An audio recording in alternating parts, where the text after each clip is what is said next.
ঘুমোয়? হ্যাঁ, নিশ্চয়ই ঘুমায়। কিরকম? লজ্জাবতী পাতার ঘুম দেখেছো? হুম। চাঁড়াল গাছের, বন চাঁড়াল গাছের ঘুম। সন্ধেবেলা তেঁতুল, শিরীষ, কৃষ্ণচূড়া, গুলমোহর এই সমস্ত গাছ ঘুমিয়ে যায়। অসংখ্য গাছ সন্ধে হলে ঘুমিয়ে যায়। হুম। জেগেও থাকে এমন গাছ আছে? আবার জেগে ওঠে সকালবেলা। ফটোনেস্টিক রিয়াকশানে আলো পড়া মাত্রে, ডিফিউজড লাইট যখন পড়বে পাতার উপরে, তখন আস্তে আস্তে পাতা মেলবে। আমরা চোখ মেলি, ওরা পাতা মেলে। তারপরে বর্ষার সময় যদি তোমার খুব সিম্প্যাথেটিক ফিলিংস থাকে, গাছের দিকে তাকাবে যেন মাথা নাড়াচ্ছে আনন্দে, হ্যাঁ, মাথা দোলাচ্ছে। আমরা মাথা দোলাই খুশিতে, ওরাও যেন দুলছে বর্ষার সময়। দেখবে সে সম্প্রতি বিজ্ঞানীরা আবিষ্কার করেছেন যে গাছকে কাটলে ওরা কাঁদে, মানে যন্ত্রণা তো আছেই, কাঁদে। গাছ কি চিনতে পারে কাউকে? তার বন্ধু মিত্র চিনতে পারে?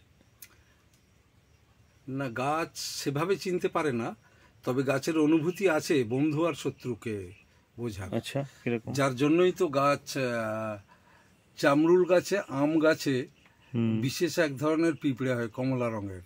আচ্ছা। হ্যাঁ, যেটাতে যার বাচ্চাগুলোকে নিয়ে ডিমগুলো, বাচ্চাগুলো নিয়ে ছিপ ফেলা হয়।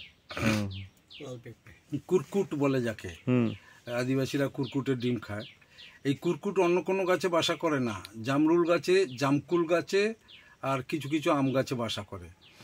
ওইসব গাছগুলো ওদেরকে প্রশ্রয় দেয় বাসা করার জন্য। তার বিনিময়ে ওই গাছে উঠে কেউ ডাল ভাঙবে, ক্ষতি করবে, পিঁপড়েরা তাকে আক্রমণ করে। এই যে ডুয়াল বেনিফিট দুজনের, মিথজীবিতা নয়, এটা মানে কি বলে, কমেনশালিজম।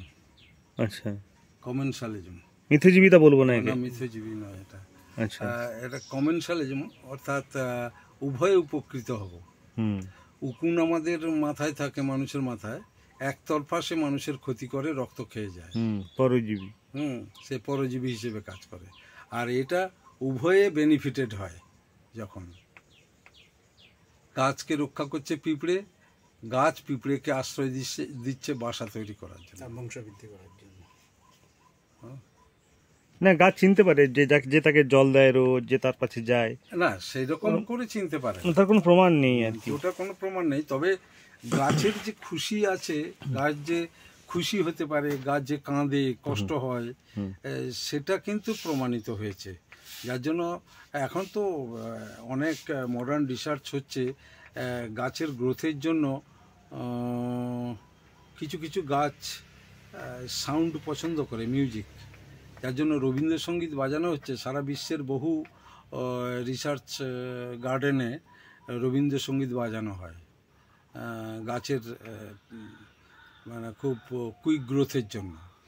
আবার কিছু উদ্ভিদ আছে যারা বেশি লাইট পছন্দ করে, যার জন্য বেশি ওভার প্রোডাকশনের জন্য সারা রাত আলো জ্বেলে রাখা হয়।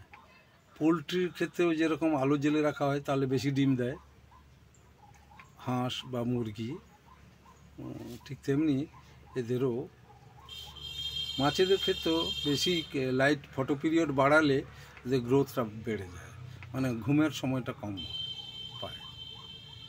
আর জেগে থাকা মানে খাওয়া। গাছ তার সন্তানদের চিনতে পারে? গাছ তার সন্তানদের চিনতে পারে বলে জানা নেই, সম্ভবত চিনতে পারে না। তবে গাছ নিজস্ব কিছু কৌশল তৈরি করতে পারে। যেমন বট গাছের তলায় কোনোদিনও বট গাছ হতে দেখেছ? হয়নি। খেজুর গাছের তলায় কোনোদিন খেজুর গাছ হয় না, কিন্তু আম জাম গাছের গোড়ায় আম জাম গাছ প্রচুর হয়। বট গাছ মহিরুহ এত বিশাল, তার তলায় যদি আবার গাছ হয়, তার সন্তান সন্ততিরা থাকে, তাহলে সে সন্তান সন্ততিও বাড়তে পারবে না, আর তার নিজের অস্তিত্বও নষ্ট হয়ে যাবে। সেই ভেবে, এটা একদিনের প্রসেস নয়, কয়েক লক্ষ বছর ধরে এর অ্যাডাপ্টেশনের পরে ইভলিউশন হয়েছে, যে সরাসরি গাছ থেকে ফল পড়ে গেলে তার বীজ থেকে অঙ্কুরোদ্গম হবে না, ওটাকে দূরে যেতে হবে এবং প্রসেসিং হতে হবে, যার জন্য কাক, কোকিল, পাখি ওই ফল খেলে তার বিষটা যেখানে পড়বে পেটের মধ্যে দিয়ে লঘু হাইড্রোক্লোরিক অ্যাসিডের দ্বারা জারিত হয়ে শোধিত হয়ে বীজ পড়লে পাকার ঘরের ফাটলে বা খেজুর গাছের খোবলাতে বা কোনো রাফ সারফেসে পড়লে সেখানে গাছ জন্ম। এমনি নরম সারফেসে হবে না? না। কেন? এই যে শোধিত হওয়া দরকার, লঘু হাইড্রোক্লোরিক অ্যাসিডে শোধিত হতে হবে বীজকে। না, যে ধরুন আপনি একটা বট গাছে বীজ কাক ফেললো মাটিতে, তার গাছ হবে না? হ্যাঁ, মাটিতে গাছ হতে পারে, কিন্তু মাটিতে এরা যেটা পছন্দ করে যে লাইকেন জাতীয় উদ্ভিদ যেখানে আছে, লাইকেন মানে অ্যালগি এবং ফাঙ্গাস দুটো মিলে এক জায়গায় হয়, যেমন আম গাছের গায়ে ফাটা ফাটা থাকে এবং ওই একটু দাগ দাগ দেখা যায় না, ওইগুলো হচ্ছে লাইকেন। লাইকেন পাকার ঘরের পুরনো বাড়ির ফাঁকে যে শ্যাওলা জমে যায় ওইসব জায়গায় লাইকেন থাকে। লাইকেন যেখানে থাকে সেখানে অঙ্কুরোদ্গমটা ভালো হয়, যার জন্য ওখানে 100% অঙ্কুরোদ্গম হয়। মাটিতে 100টা পড়লে একটা গাছ হবে, তারপরে মানুষ পা দিয়ে যাবে, তারপরে ছাগল খেয়ে যাবে, ফলে প্লেন ল্যান্ডে হয় না। আম গাছের নিচে কেন হয় আম গাছের বাচ্চা? আম গাছের নিচে আম গাছ হয়, সে তো আম গাছের বীজটা এত বড় এবং তার ভায়াবিলিটি এত বেশি যে আম গাছের তলায় আমের পাকা আম পড়লেও সেখানে গাছ হলে সে তার মাদারের সঙ্গে কম্পিট করে বেঁচে থাকতে পারবে, বা সে এমন বড় হবে না যে তার মাদারের অস্তিত্ব নষ্ট হয়ে যায় বট গাছের মতো, সেটা হবে না। তাই এইসব গাছগুলো তো হয়।